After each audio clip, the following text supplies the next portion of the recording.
The first few weeks, the most um, memorable sensation was sort of just like looking at my arms and touching them and acknowledging that I still existed, uh, despite the fact that I did not have Wow. a job. That's kind of how deep that programming was.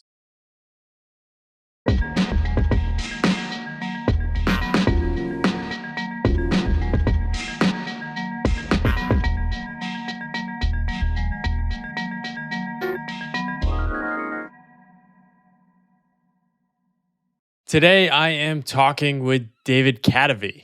I'm super pumped for this conversation. I feel like you, David, are somebody that has landed on some wisdom that I needed earlier and have sort of created your own pathless path world as well with your own terms, your own writing, you're publishing books and figuring it out as you go and helpfully sharing that with other people. I love this from your about section. You say, I think we're in a creative age where we humans have to be productive through ideas instead of basic procedural or even knowledge work. I love that. It's such a going after like a much more aspirational idea of like what is possible in today's world. So we're going to explore that today. You've written several books: Mind Management, Not Time Management, The Heart to Start, Designed for Hackers, a bunch of those. You've done all sorts of experiments. You have some awesome terms I want to start using and sharing with people too. Welcome to the podcast, David. Paul, thank you so much for having me. This is an honor.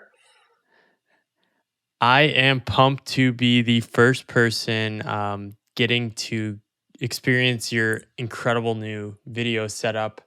Um, we can dive into how we think about like tech and all that. But question I start with all my guests: what are the stories and scripts you grew up with uh, around what you were supposed to be doing as an adult?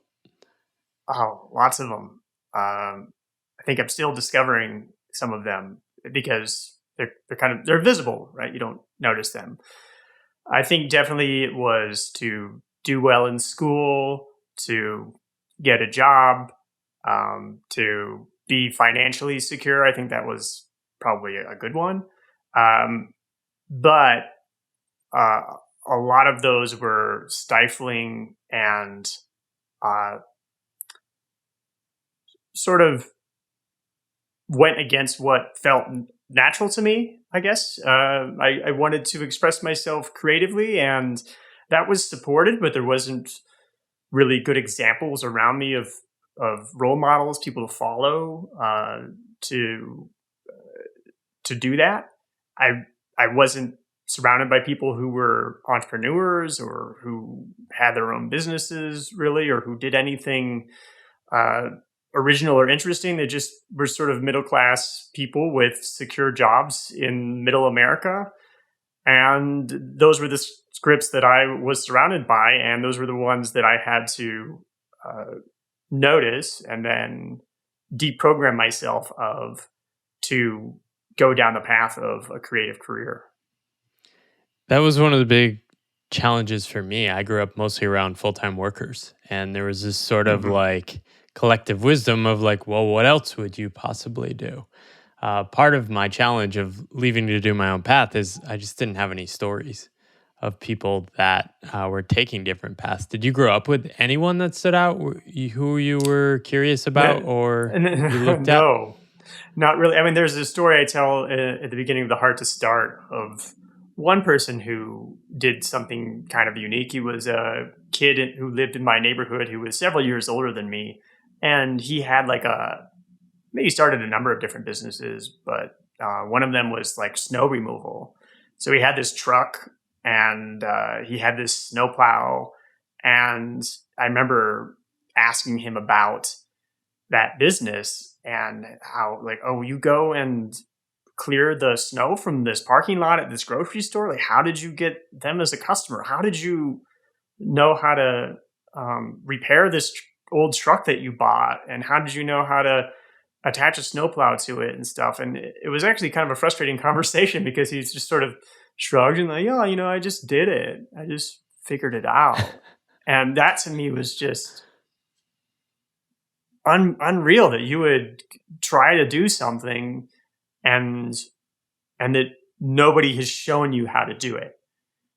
Even though today we would have YouTube, and there's probably 1,000 videos about how to start a snow removal business on YouTube, or how to attach a snowplow to a truck or something. But in the 90s, I don't know how you learned how to do that stuff. You just sort of had to figure that out. So that was at least one person who I remember that visceral feeling of speaking to, and just kind of being like, you just figured it out, and how he just seems so different from what I was used to. You did graphic design in college. Was that something you entered planning on doing? And at the time, did you see that as sort of were you like a black sheep in the college world of picking something like that? Because I know it was not a very obvious thing to be doing in that time. Uh, yeah, we're talking, late 90s, early 2000s. It wasn't a super obvious thing. It was before it became like cool or maybe even lucrative to be a designer. And I sort of stumbled into it because that invisible script of, um, get a job, secure a job, was there. But I also really, really loved to draw. I loved art. And I sort of thought, well, okay, this is something where I get to draw a lot, and I'll have a better chance of getting a job than if I were to get, say, a fine arts degree. I didn't really know necessarily what it was. I think the first college that I went to, it was called Visual Communications and Design. Another common term for it at the time was commercial art, which is a term you never hear anymore. That's not inspiring. No, not at all, right? And then sort of stumbled into it that way. And then when I transferred colleges, and it was BFA in graphic design, I had at that point started to fall in love with it, and fall in love with the visual communication aspects of it, and with typography. And I did have to take a fair amount of drawing classes to tend to completing that major. That's funny. I hardly ever draw anything anymore. Are you sad about that, or is that something you miss? Actually, over my shoulder, people who are watching on video, is a drawing or a poster by my, I guess, creativity partner, my mastermind partner that I talk to every 2 weeks, Phil Thompson from Wonder City Studio. And I do remember, just even a few years ago, being over at his house while he was just drawing. We were both working, and he was just drawing all day. He just like draws these cool illustrations of architecture around Chicago, amongst many other things. And I do remember feeling like a little tinge of jealousy over the fact that he was drawing all day. And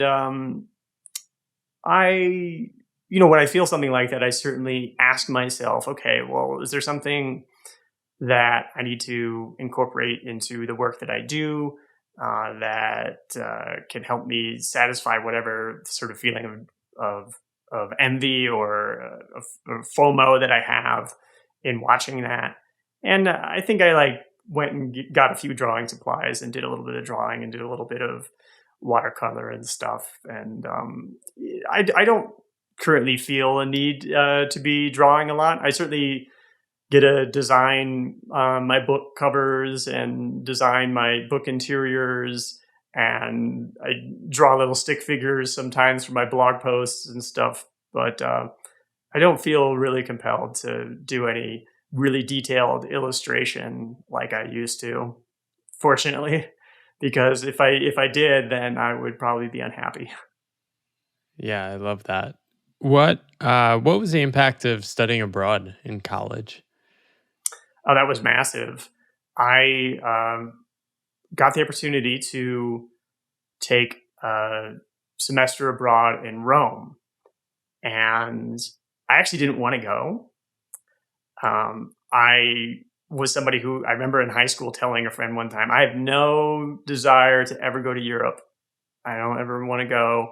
This was me too. This is such an Yeah. I sense this is like a middle class sort of stance, which is like, what do we need abroad? America's perfect.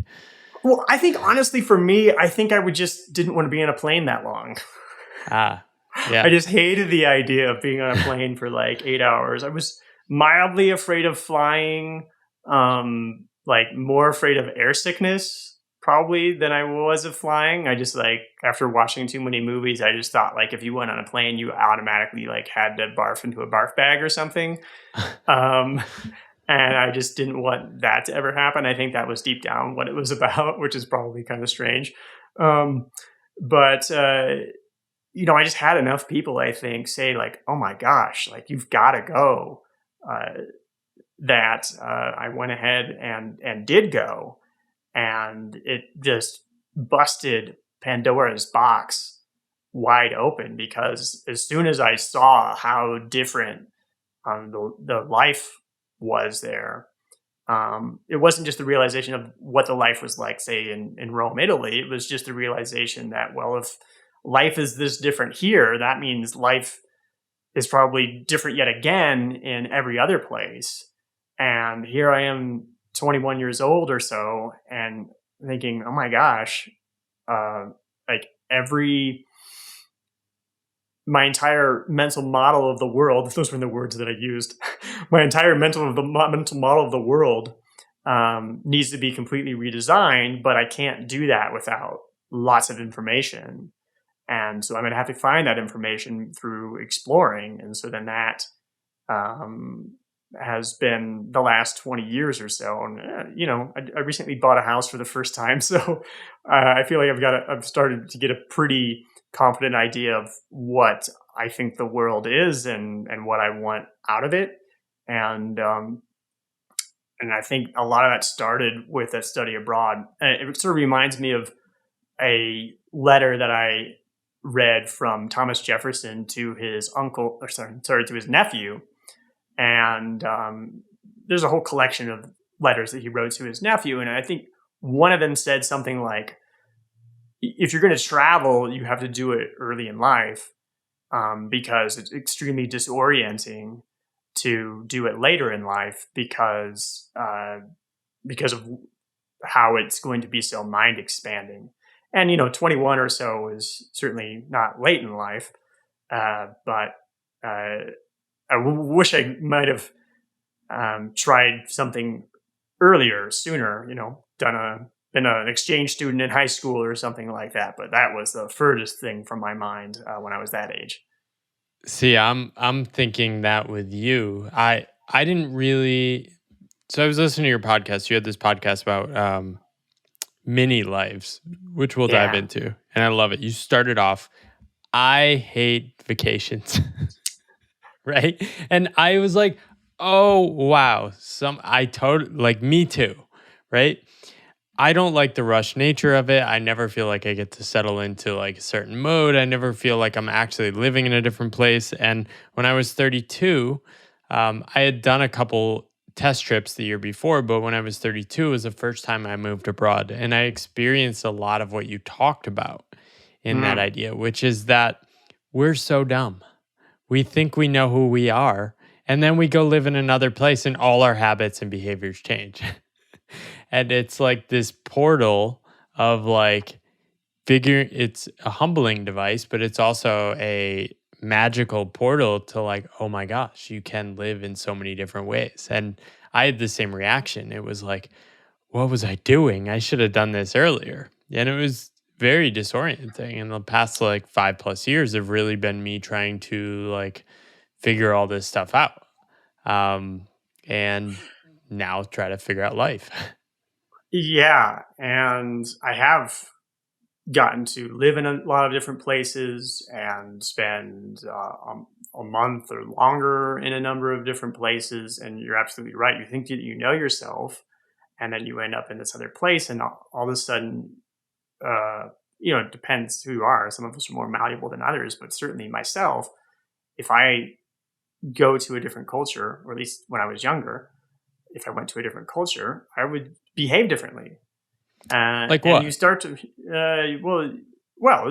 so if you're in New York, and you're walking down the street, it's just everybody's in your way, and you just kind of want to, you just kind of want to just like Yeah, yell you're at rushed. them or like get them. You're like, well, why are you standing right in front of me right now? Like, oh, because you're waiting for the light that I should be waiting for, or something like that. And it's just that kind of the way that the rhythm of life there interacts with something innate about the human nervous system in general, maybe not everybody's, but at least mine, causes that sort of agitation.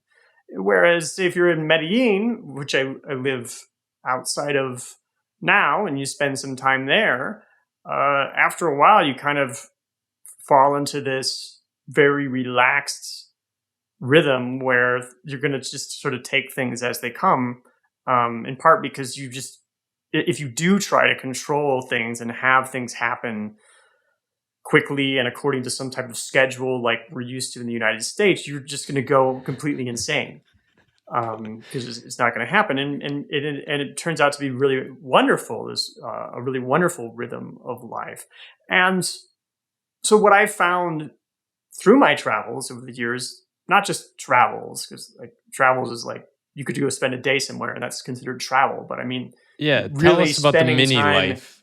yeah, spending time in existing. Well, yeah, what I say at the beginning of that article is, yeah, I don't like travel so much. I don't like to be in a place for a short period of time, and you've got to get certain things done. You've got to see certain things. I enjoy the experience of being there long enough to develop my own routines, to figure out what I would be like if I lived in this place. I think that a lot of people fantasize about, oh, what if I lived in New York, or what if I moved to Seattle, or whatever, and they never get a chance to do it. And that, I mean, it sort of becomes this thing that you imagine what life could be like, and you're never going to find out. And since you will never find out, then you can tell yourself that the life that you have would be fixed if you could have this thing. It's almost like being in an unhappy relationship and fantasizing about somebody else who you don't even know, your celebrity crush or something like that. And that just like makes you less happy in that relationship, because you're never going to find out what it's like with your celebrity crush. And so it's sort of protective in that way. But, I've gone and I spent a month in Brooklyn. I spent a month in Manhattan, and I got to see what I am like and what it's like to live there to some extent. And I don't fantasize about living in New York anymore. I'm happy not to. And it's an interesting process, because when you do that over and over again, you see yourself change, where you think that you have certain personality characteristics. You think that maybe the culture in a certain place is a certain way. And then you really get to find out through that process what is true to some extent. So, for example, I was living in Chicago a lot when I was taking trips to South America for a couple months at a time. And I'd go to South America and I'd be kind of go. I want things convenient. I want things now. And then I would get into that South American rhythm where, lo que pasa, no pasa nada, whatever happens is fine. Si Dios quiere. And you get a little relaxed, and then you come back to Chicago and you see like how pissed off and grumpy people are. And it's almost like you're watching animals in an aquarium or a cage or something like that, until slowly you find yourself becoming just like that. And maybe you're able to retain like some little bit of it. And maybe through repetition, you're able to figure out how to hold on to the aspects of the personality that you would like to have in some firm way where even if you are in a different situation, that you can be more like the person who you'd like to be. Yeah, I love that. Like when I'm in Asia, I eat more fruit and like silly things like that, just because it's super available, delicious, and everywhere, right? Versus the Well, US, I end up cooking more, and the and a fruit's lot not of very good times, here. yeah, and a lot of times you think something like, oh, an arepa. I've never had an arepa before. And like, oh my gosh, we don't have this in Chicago. Yeah, you do. You go back to Chicago and you're like, oh, look up It's arepas. true. So there's You tons of never eat arepas. it though.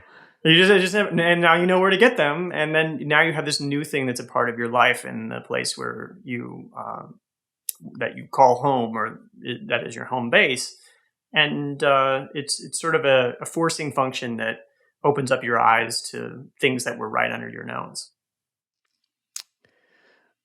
What was the first moment in your cubicle 2004 in Nebraska where you were like, this life is probably not going to keep going this way? Um, well, I don't know when I knew it was not going to keep going that way, but I certainly remember thinking, maybe this isn't how life is supposed to be. It was probably one of these 8 a.m. arriving at work. I've been up all night because uh, my girlfriend was yelling at me on the phone all night, just like terribly toxic relationship, and having no sleep, and then being told what to do in that cubicle, and having things that I would rather be doing, and realizing, oh gosh, I just need to reach out in some way, because I was in Nebraska. I didn't want to be there. I tried after college to go somewhere else, and wasn't a great job market. Wasn't a great time to be a graphic design degree holder. People weren't falling all over themselves to fly you out to some other cities to interview, because there were plenty of other fresh graduates there. I didn't feel like I could just move to one of these places. Practically, maybe I could have.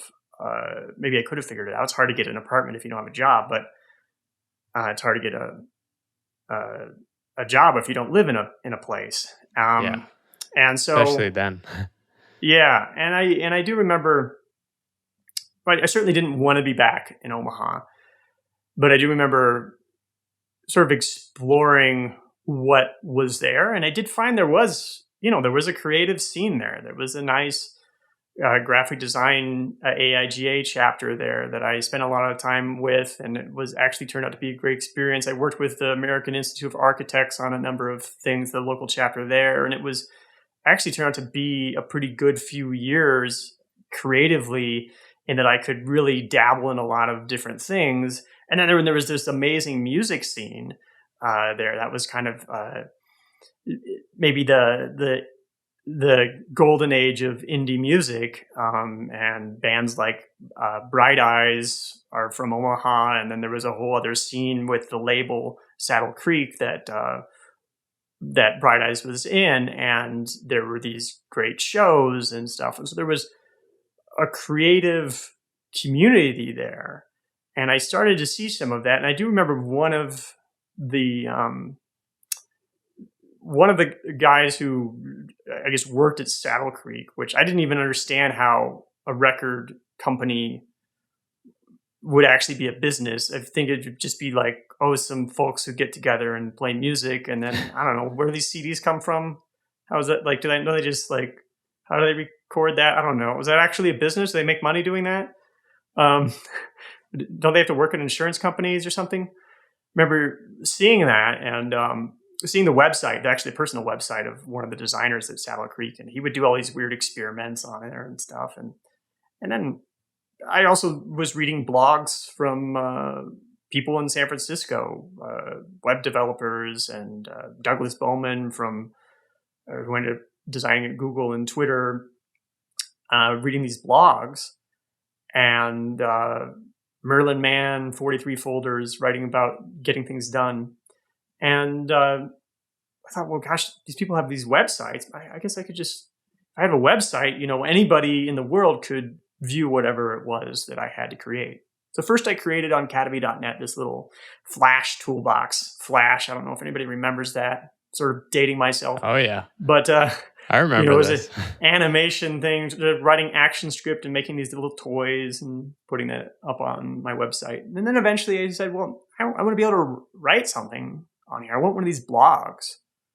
But I was very intimidated by the blogs that I saw. They all had this cool calendar widget, and they all had these beautiful designs. And I just didn't know how you would do something like that. It's like the snowplow. Like how do you put a snowplow on a truck? How do you make a blog? Well, there was Blogger.com, it turned out. So I went to Blogger.com, like, oh, this is cool. I can just do this like right now. And so I remember telling myself, okay, like don't get stuck in the details here. Just get one blog post out. Just get one blog. Just set it up, get one blog post out. Put like David Cadavy's blog. Just picked a theme and wrote roughly 130 words saying, all right, I don't know why I'm doing this, but I don't want to get paralyzed by my perfectionism here. So I'm just going to barf this thing out and clean it up later. I think this is some place where I might experiment with web design and things like that. And I think that was the beginning right there. And I believe I was still at my desk after a long evening at work when I wrote that blog post. And within a year, I had a job in Silicon Valley. And it was in part thanks to that blog that I started with that, sort of whim of let's just get one blog post out here. Yeah. When did you shift to self-employment? July 17th, 2007. I was working at a startup in San Francisco. And you just celebrated your 15th year. Congrats. I did. Thank you. Yes, I did. Yeah, and there's actually I believe you might have shared even the article about that. Yeah, the Making It one. Yeah. July 17th. Let's definitely talk about that, but feel free to answer the question first. Sure. Yeah. July 17th, 2007. My boss came to my desk and said, hey, can you come talk to me? And I followed her down the hallway, and she had this manila envelope in her hand. And I sort of thought, like, I wonder what's in that envelope. And she sat me down. She said, I need to terminate your employment, whatever. I didn't ask a lot of questions about why or anything like that, but I was very unhappy in that job at that point in time. And I didn't have the guts to quit. But the moment that I was fired, I knew that I was never going to work for somebody else again. So wow. I got up, I thanked my boss. I literally said, thank you very much. July 17th, 2007, this will be a very special day in my life. And I didn't say, this is the last day I work for somebody, you suck, or something like that. But yeah, I thanked her and collected my stuff, had some lunch with a couple of colleagues to say goodbye, and descended into the Powell Street BART station and returned to the mission. And then the next day was just nothing but vastness and trying to figure out how to fill that up with something interesting that would also pay the bills. How did those first months feel? For me, it was, I sort of orchestrated my exit, but I sort of under anticipated the vastness. It's a great way to put it.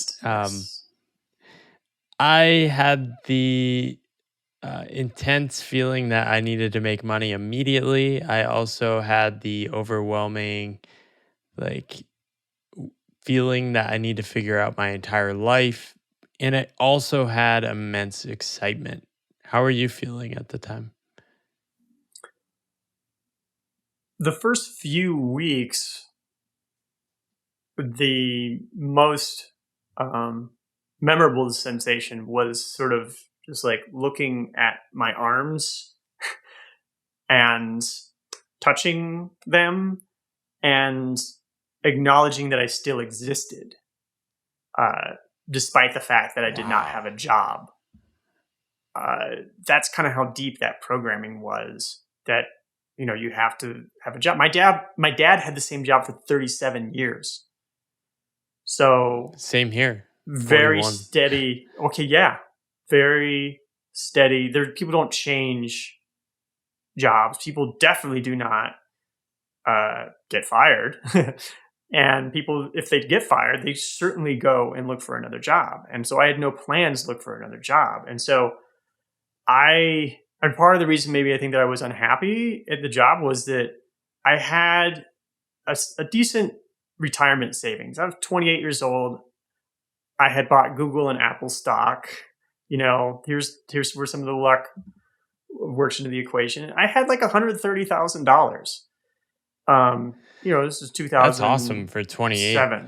Yeah. So, and but I would look at that in the portfolio and I think like I had accrued a lot of that because during that time when I was in the cubicle in Nebraska, I was eating these 80-cent banquet meals every single day. I'd be in the break room and somebody'd walk through like, "Hey, Academy, what do you? Oh, it's Salisbury steak today." And it's like, am I in Office Space right now?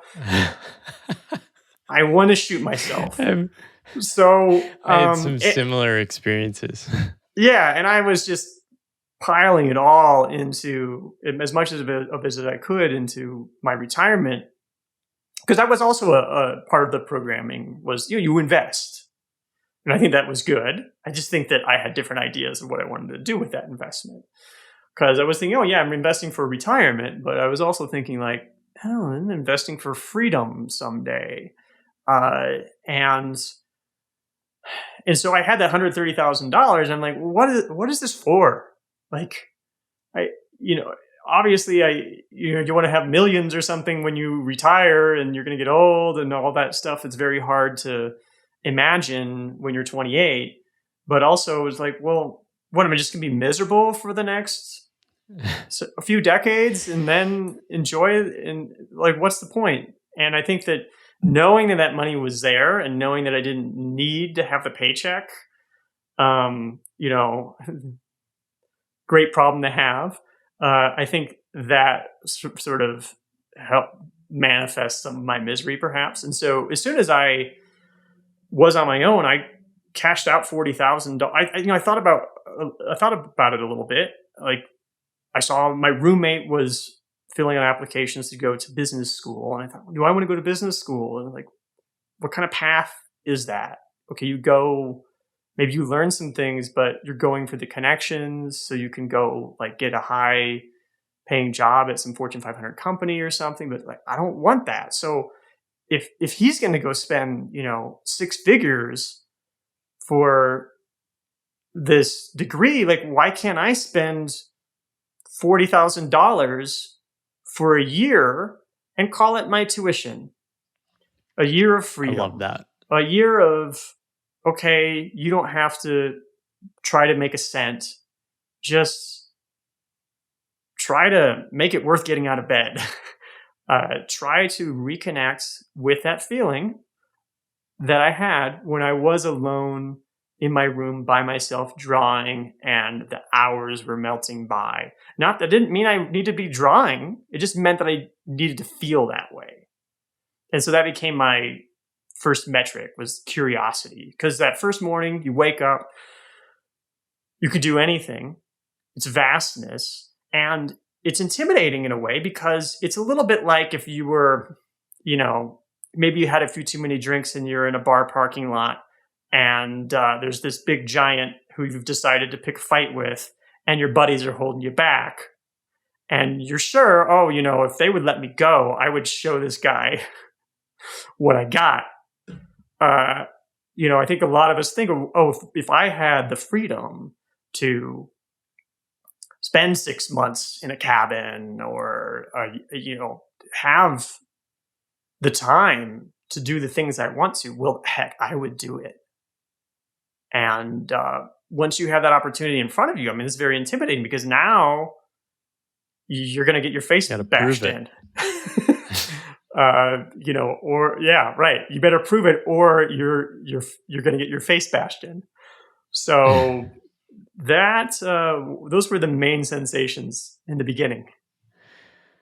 Wow, this is so powerful. I love that reflection about seeing if you exist, because this is one of the central themes I explore in my book, is that we've sort of flattened our idea of work as having a full-time job. And I quoted this sociologist, Andre Gores, who says the way you prove membership in today's society is by having a job, right? It doesn't matter that you work, it matters that you work in the proper way with the right credentials, right? Yeah. And this was really intense for me after I left my job, because I didn't expect that I would feel like I didn't exist anymore in this society. But that was very powerful and hard. So it's cool to hear that somebody, and I wonder if it's like just we have such similar backgrounds. I mean, my dad worked at the same company for 41 years, and I didn't really know what it would be like when I stepped into that new territory. But it's wild. There was that lack of identity, but there was also, I also felt when I worked for other people, if I didn't feel totally engaged in it, if I wasn't totally into it, then more of the things that I was curious about on the side, my side projects, would start bubbling up. So if you were to go through my blog and see the consistency of my posts, you'd see, for a few months posting relatively regularly, and then just nothing for 6 or 7 months. Well, the nothing meant that I was engaged in the work that I was doing, that I felt some sense of meaning in it. And so once a job became, once I started to not feel engaged in a job, then it started to feel like wearing a straitjacket or something, and just really wanting to fight out of it, because why am I wasting my time changing the paper on this printer when I could be doing the thing that I want to do? And that was aggravating to me. So many people have the case of once they find these small little side projects, and I think it's often a mistake to think you need to make money from these. It's really just something that's a portal to make you feel alive. And then it's not overwork that often burns people out. It's the disconnection from working on anything that you think matters, which sort of brings me to your podcast title, which I love. So can you share how you landed on that? Yeah, so the podcast is called Love Your Work. In some ways, it's a great title, in that when I put it in the subject line of an email that goes to a potential guest, I think that it grabs their attention.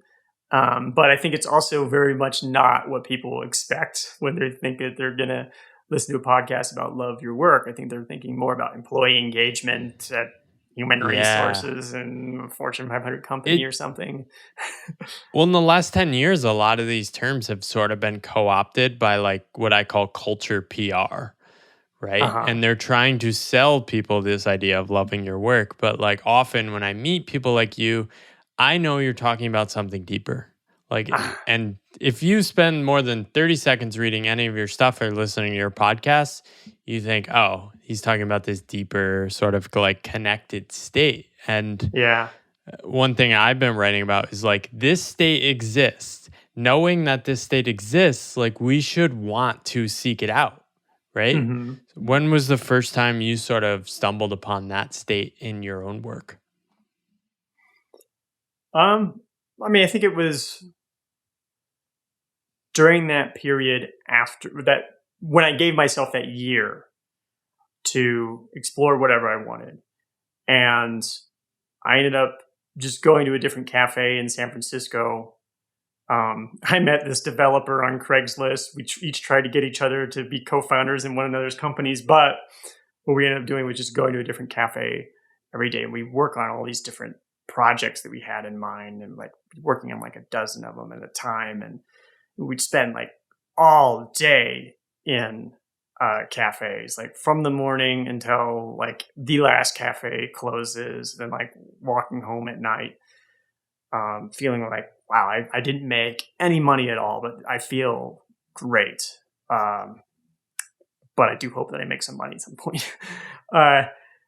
And there was a point in time when I did finally seize upon a project that I really wanted to have succeed.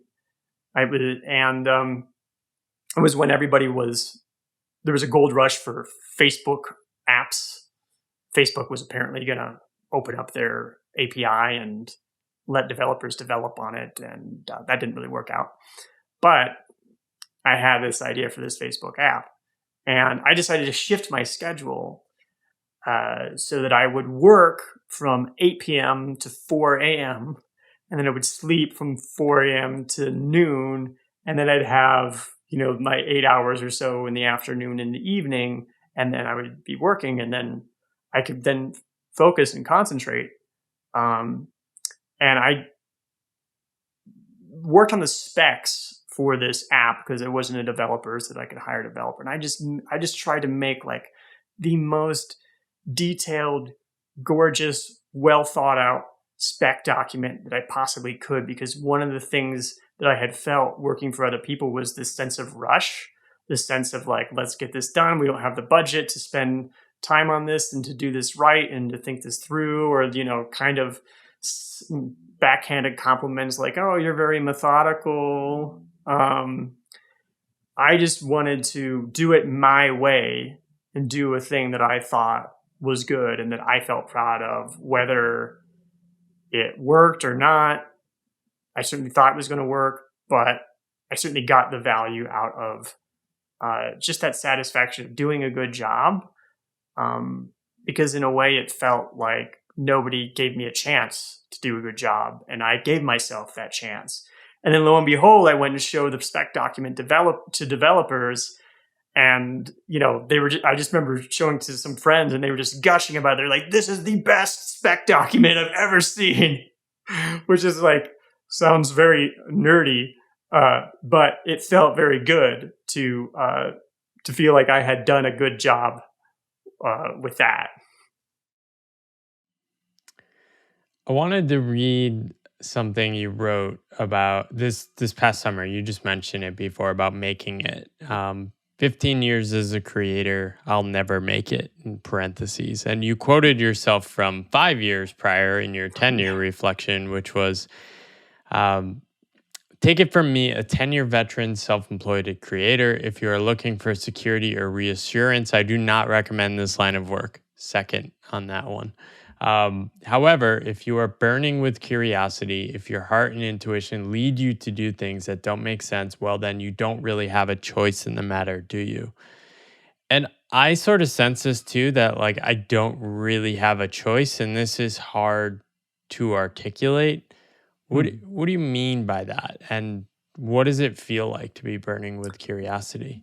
Well, I mean, that quote came from a post that I had written, like you said, for my 10 years, where here I had moved from San Francisco to Chicago, which felt like a step down. And then I had moved from Chicago to Colombia. I was living in a third world country, to where I still live, in the pursuit of this thing of being able to do the work that I wanted to do, of being able to explore my creativity and find what was there. And here I was in Colombia, and I was kind of just barely getting by in this third world country. And I'm saying to myself, well, it's July 17th, 2017 now. You think that it's going to take a while, but when it's been 10 years, you think, well, it's time to have a really serious conversation with myself here. Like, did I make a huge mistake? Like, I can't even.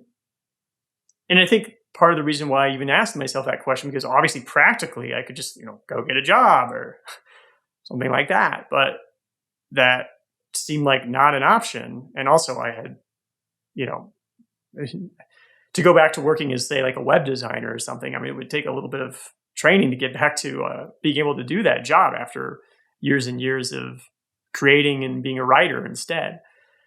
And so I did sit down and like had that conversation with myself and reminisced about where I had been, about where I was, about what I thought was going to work, and how I thought it was going to work out, what did work out, and the situation that I found myself in, which was a scary one, which was that I didn't really see how this was going to work. And so that's where you feel like you don't have a choice, is that you can look at all the rational reasons why this isn't going to work or why you can't do this, but you still want to keep going. And it's a feeling that I had from the beginning. I do remember having drinks with a friend once shortly after going out on my own. And she said, you'll get a job within 6 months. And I looked at her and I said, I would rather be dead. And I could imagine myself like face down in a gutter. I don't know why I come up with that situation, but I think about ending up like Edgar Allan Poe or something, where just like, okay, some guy who's dead in a gutter. That's dramatic or whatever. That's how I felt. And so I think that's what that sensation is that you can rationally go through the whole thing and say like, okay, you've tried for 10 years, man. You've spent a bunch of your retirement savings and moved from places that had opportunities and, cut off relationships or made a lot of sacrifices for this thing. And where is this going? So that was the question I was asking myself, and the answer was, well, I just have to keep going. Yeah, and it's I think it's a hard thing, and I imagine you had people seeing you, probably fans of your writing and stuff, who kind of are like, "Oh, David's this big deal," and you're still trying to like figure it out, make it. And I was Well, yeah, excited to it's see, funny. especially, I just yeah, remember getting a comment on that because that blog post, I felt it was an extremely vulnerable uh, writing process. It was a very serious conversation with myself. I mean, I think right before I wrote that paragraph, I stopped and cried, which is not something I do often. And because I realized, oh my gosh, I'm very scared, but I feel like I have to keep going. And I just sort of hit publish on that, and I didn't do any of the normal, oh, I'm going to choose tags for it or submit it to this publication or send it to my email list. I just sort of hit publish and said, okay, I'm a writer, as uncomfortable as it is for me to put these feelings out there. This is my job. And so I'm going to do that. And I did it. And then it just sort of like, nothing for a while. And then it became like one of the most popular things I've ever written.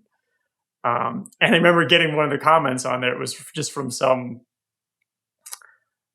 from some online marketing douche or something, who was all like, "Oh yeah, you really about what tactics I used in it or something." It was like, "Oh, and aimed at online writers too." And it's like, this person has no idea what it's like to actually feel something for their work. Was my yeah. conclusion. Yeah, that tension is so hard, and I have so much respect for the people that went before me. I just think it was literally way harder to make money doing the kind of things we're doing um, before I took the leap in 2017. There was just way more, like even things like publishing books. Amazon makes it so easy now. Um, it was a mess 10 years ago. I've no friends who have done it, and like they were explaining it to me. It's like, oh my gosh, or even getting a podcast up in 2015 was still sort of non-trivial. Um, Well, that's a very positive attitude, I think, to have about it. I think it's very easy to feel like the land grab is over and that the opportunities have dried up. So that's I think that's a very positive way ye- to look at it, is that it was perhaps harder before than it is now. I don't know. It might be the opposite. yeah, I mean it's always hard to know in the moment. But in your case, the past few years you have had some financial payoff. How does that feel? Great. So great. I mean, it's just um, I had this vision when I started on this path of just being myself for a living, of the sort of natural desires and natural comfortable actions, just money coming from those things. And it was a step by step process. I did do a lot of building of passive revenue streams that were awesome income, but that weren't core to me. Uh, but the that was the ultimate goal, was to be myself for a living, to have whatever it is that I am curious about result in some kind of product that is useful to people. And Design for Hackers, my first book in 2010, was a taste of that. Um, but it was really only in the last few years, 2011 was when Design for Hackers came out. 2010 was when I got the book deal. But it's been only in the last few years that I'm starting to see in my income reports that I share on my blog where, wow, this money is really coming from something that was core to me, such as my latest book, Mind Management, Not Time Management, which was something that I conceived of as I was writing Design for Hackers. And then 10 years later, had explored the concepts enough and written the book and had it out there, to have that be something that's like bringing in money that is affecting people, and it's enough to get by in Colombia and to live decently. And I bought a house. um, it's awesome. And in a way, it feels like a revelation of a truth, like this thing that had this sense of inevitability to it. Like, this is when you have a vision for something and you have no logical reason to believe that vision, and you watch over very many years it come to fruition. It, for me, it's usually not like this feeling of elation. It's this feeling of like contentment, of like, yes, okay, this is truth in some way. I love that so much. I've had a somewhat similar experience. This is the first year I've really made money from the stuff that lights me up. I've Yeah. more or less sort of like I do online courses and coaching and workshops with corporations using some of my past skills, but I'm basically using that to like write for free about work for 5 to 7 years. And the book, making money from the book, it's like, yeah, I mean, I think similarly, it just made me like want to cry because it felt like true. Like it Yeah. was like, ah, I Well, didn't and I yeah. didn't sacrifice anything. This flowed out of me in such a true and powerful way. Um, and I sort of took it as like permission to like lean more into that and not be afraid. Um, Mm-hmm. Yeah, and yeah. that really resonates with me. I think when you say, "Oh, that oh, it makes you want to cry," but it's for me, it's like I want to but can't. It's like if I could have imagined the moment long ago, it would have made me cry, right? But like, now I'm in it. It's just Yeah, nice. it's kind of just yeah, it's weird. I'm sure people ask you this too. What's it like publishing a book? And I don't know, it just sort of feels sort of yeah, it's like nice. It doesn't feel like anything. Do you have a similar experience? It's just very hard to describe. I don't have the words. I've been thinking about this a lot about what it's like to ship in general, and the best analogy I think I can think of is like being in the schoolyard and telling your crush how you feel, um, which is something that I would get up every morning and be like, "Oh, today I'm going to tell her," and it would never ever happen. And the reason why you're afraid to say it is because one, there's no external um, signal telling you that what you are going to offer is going to be reciprocated necessarily. Like when you're shipping something, when you're telling somebody who doesn't know how you feel, uh, yet it's something that you feel very truthfully, um, and you feel it very truthfully. The external world has nothing to validate it.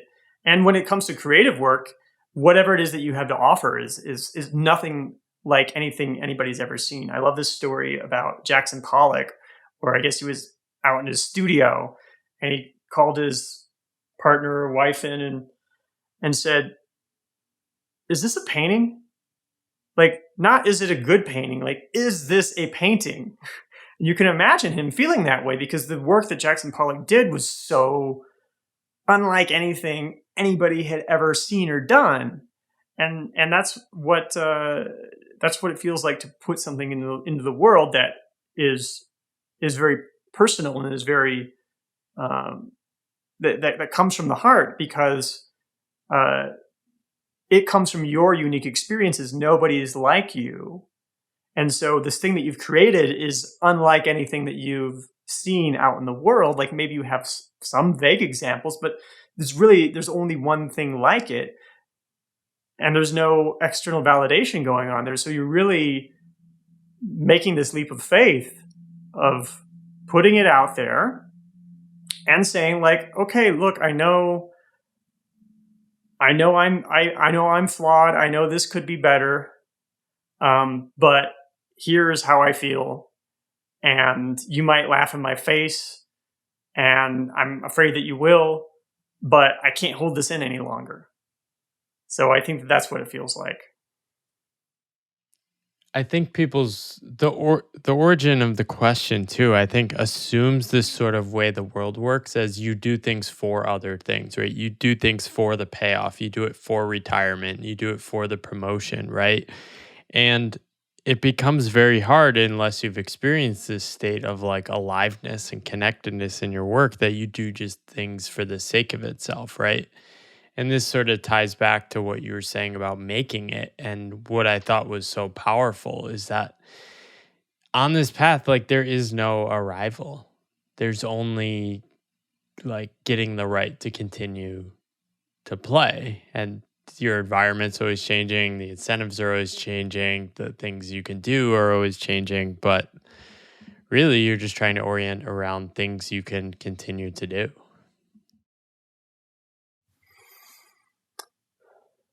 Yeah, I like the quote by Walt Disney that I heard from Jeff Goins. Uh, Something like, "We don't make movies to make money. We make money to make movies. Um, I'm not writing books to make money. I'm making money so I can write more books."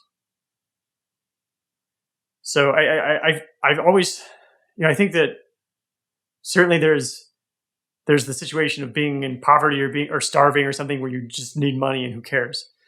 But after a certain point, it's a perversion of what money is supposed to be to make your pursuits entirely about how much money you're going to get paid to do something. Because money is supposed to be an expression of value. And so if the pursuit of money is an experience that is not valuable, well, then what was the point? Yeah, and I love how you close that piece. You write, I'll quote you again. So after 15 years, I've made it as a creator, financially speaking, in a relatively minor way for now. But maybe the best part of making it is realizing you now have the privilege of feeling you haven't. So you can freely struggle to reach your destination only to do it again. Are you excited about continuing on the journey? Yeah. And as I've shared in that post, like there have been moments where, after feeling like I've made it, reaching, six figures in the self-publishing business, there have been moments where I've thought, oh, okay, like now what am I doing this for? And that's where when you don't have that struggle there, you have to create some kind of struggle. And this has been a journey of continuing to create different struggles that hopefully get me deeper and deeper into exploration of who I am and what's important to me. And so now that's something that I find myself continually searching for. Say, as I'm working on the next book or the next article or the next podcast episode, I'm asking myself, okay, do I even have to do this? I don't. Okay, well then let's find a reason to want to. Love that. Do you think more people should consider self-publishing their own books? I personally think this is probably this is probably an unpopular opinion. I think everybody should publish a book. I think, Yeah. I think you could go on kdp.amazon.com right now with like a 500 word document and upload it, and you would have the same real estate as War and Peace. Now, I don't think necessarily that we need to have millions and millions of 500 word books out there, but I wish that more people would do that just so they could just see how easy it actually is and see that it's something that they could do. And they can go. You can unpublish it when you're done. You can put it under a different name if you want or whatever. Just going through that process, I think, shows you that it's possible. I don't think I realized this until I actually published my book and I published the paperback, and I didn't realize it would actually just go live immediately. Like I was expecting to do a pre-sale, and then I think I realized the power of it. I was like, oh wow, this was incredibly simple. And I think I wrote the book at the right time, but it's really opened my imagination to, yeah, you could do other smaller books and put them out there and do all sorts of stuff. Yeah, I think that a very common criticism of a lot of books these days is, oh, this was a 250 page blog post. I think more likely, instead of being a blog post, it probably should have been a 30-page book. I've Yeah. had very long blog posts I've written, which I just go ahead and publish also as a Kindle book or even on other platforms as well. And people seem to enjoy reading the shorter reads that I have out as well. Some of them are hits. How have some of those done? Like with Amazon? What have you Uh, learned about the platform? I don't know what I've learned about the platform, but I have learned that writing the book has been writing a book, getting a book out there does not have to be a huge production, and it can be very, very surprising. came to this realization when I was speaking with Seth Godin on episode 77 of my podcast. And that was when I was really struggling with whether I was going to self-publish or whether I was going to try to traditionally publish again. And that's where he said to me, you just got to publish a book a week, which I think is an exaggeration. I never did publish a book a week, but I got it. Because it's like, well, because even if you get a traditional publisher, who's going to be doing all the marketing? You are. How do you do that? You do that by learning. And so you do that by publishing a book a week. And so I ended up publishing some short reads. And so one of them was How to Write a Book. And that has been surprising. I've been very surprised at how much money I've made from that, how much people enjoy it, because it was something that felt very honest and natural to me to write.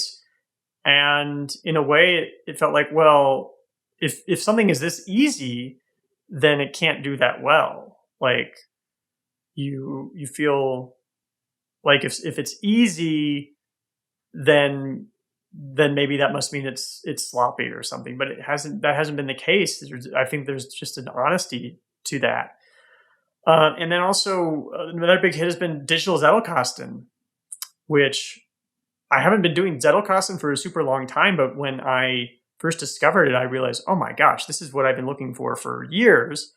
And then everything that I found out there about this note-taking method, it was extremely hard to digest. And so I wanted to understand it myself. And so I went through wading through it all and coming up with what I thought was the ideal setup for a digital Zettelkasten, because they're traditionally just cards, like almost like a card catalog. And I put that out. It took me a couple months to write it. It's like 75 pages or so. And I'm getting foreign rights deals for it. So it got a Polish deal, got a Korean deal recently. Whereas Mind Management, Not Time Management, one of my magnum opus that took 10 years, has had just one foreign rights deal. And it was a lot more work to write.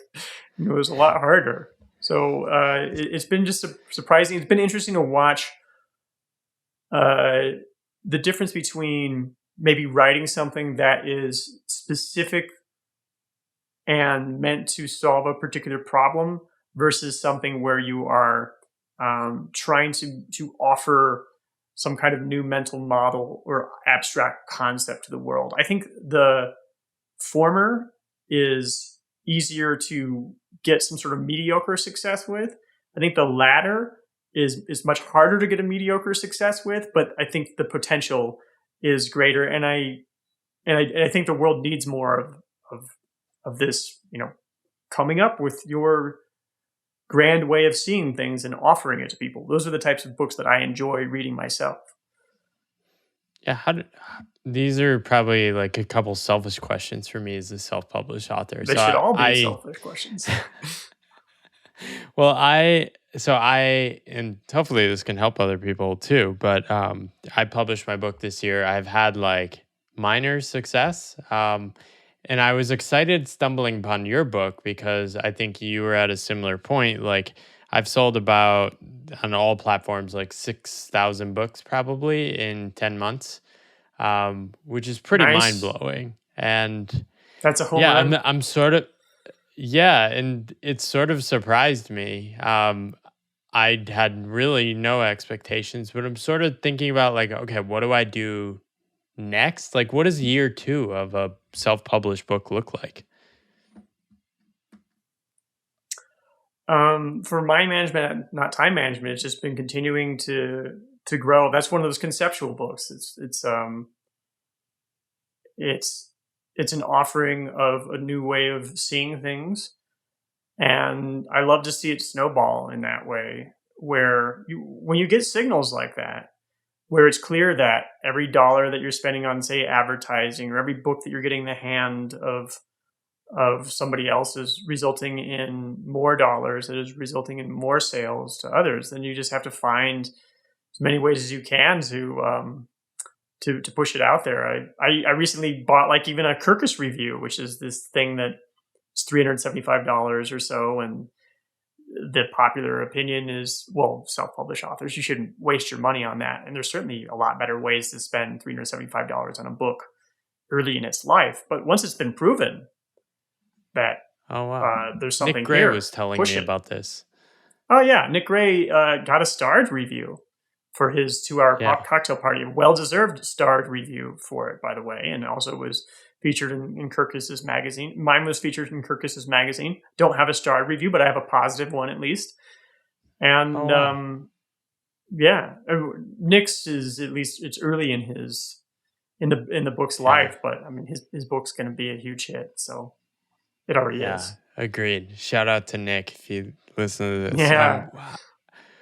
What have you found with Amazon advertising? I've put very little effort into that. I do some like automatic spending, but I was looking at your income chart today and I was like, I think I need to do this. I'm probably leaving opportunity on the table. Well, you're doing the automatic spending at least. That's good, which I think is a very Pareto way to go about it, because I have really gone down the rabbit hole of like trying to get the right keywords and trying to get the bid right, and you can drive yourself crazy with that. But the auto campaigns work pretty well.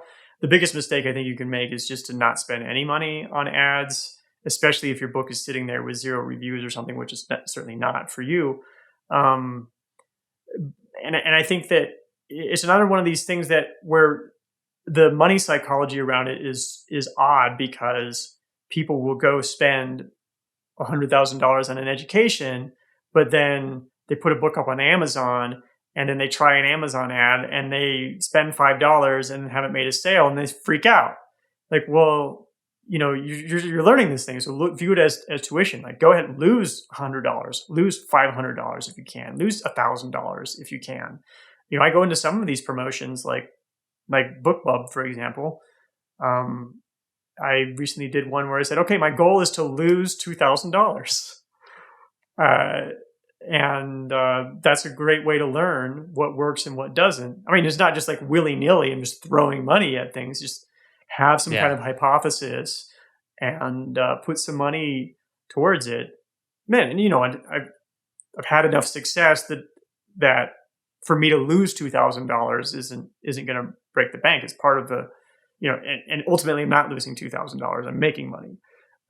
But I do think that you need to have a growth mindset about the ads. Oh, definitely.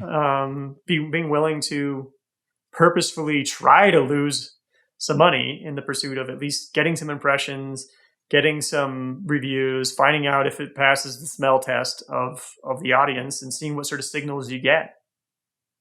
And that's one great thing about having various books out, is that when you try something like that, you see like, wow, I'm really getting more for my ad dollars on this book than I am on this. Why is that?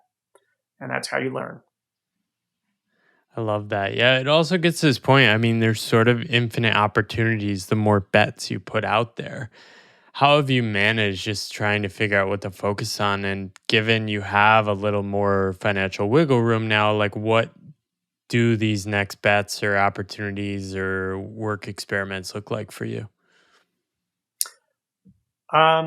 Yeah, I'm a big fan of Nassim Taleb's barbell strategy, which is essentially to have your sure bets that keep you in the game, that keep your income coming in, and then have wild cards, where these like crazy ideas that you normally just sort of dismiss, that you put out there, and that you give you some opportunity to be wildly lucky.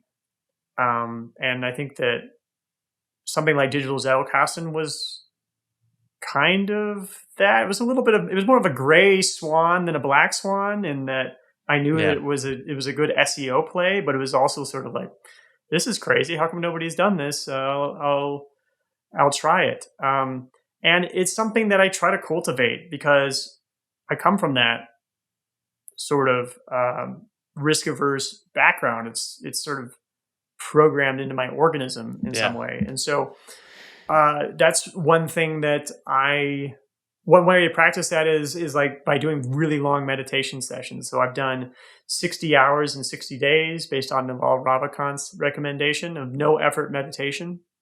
And that has been, I've done that 2 different times, did 89 days, quit on purpose before 90, and then did 60 again. And now I'm just sort of doing an hour here and there, as much as I can. And that's something where I have found if I take the time to just sit and think, one, you have to carve out a bunch of time so you do everything else faster. Two, those ideas that you just sort of think of for a moment, but then dismiss immediately, start to take on more presence in your head. And you start to say to yourself, maybe I should do that Zettelkasten book, even though I'm busy with this other stuff that is a sure bet. So that's what I'm often trying to do. But I'm also trying to have fun with things. I recently advertised in Times Square and I turned saw that that. into a That's so publicity fun. stunt. Yeah, and it was fun, and it cost me some money, and it, it's fun to kind of say like, oh, let's spend $500 on this and just see what happens. I love to not Just know have what's fun going to too. happen.